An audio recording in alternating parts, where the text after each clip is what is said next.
Oviedo High School boasts a long and complex history spanning 100 years in two whole school buildings, so it is anything but surprising that many stories of faculty and student past have been lost to time. Considering this, it may be a shock for many of you to learn that in 1962, a plane nearly crashed into and destroyed the school's former location where Lawton Elementary now stands.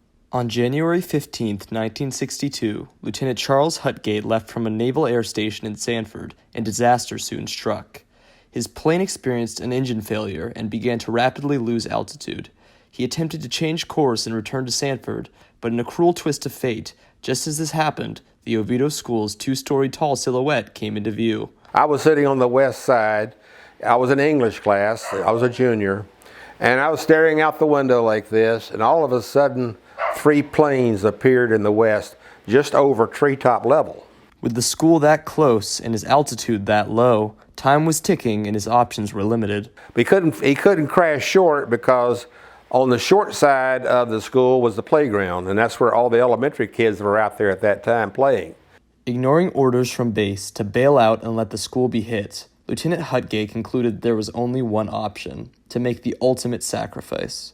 He sharply turned the plane, crashing it about 100 meters away from the school, saving the school building full of children, but giving his life in the process. Even though today the vast majority are completely unaware of this event, Lieutenant Hodgate has finally received his rightful recognition in the modern day.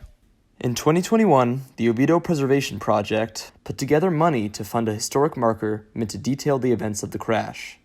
The Preservation Project organized an official unveiling set to take place on March 6, 2021, that began in front of the Lawton House and eventually moved to the marker's location on the Cross Seminole Trail.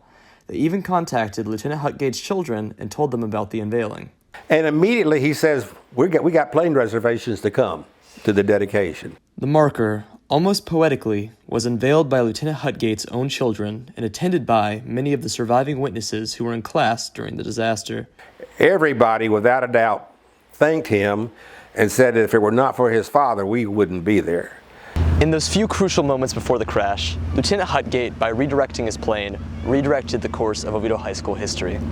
So next time you find yourself walking around campus, think to yourself about the man who 60 years ago gave his everything for students just like you. This is Mannarino reporting.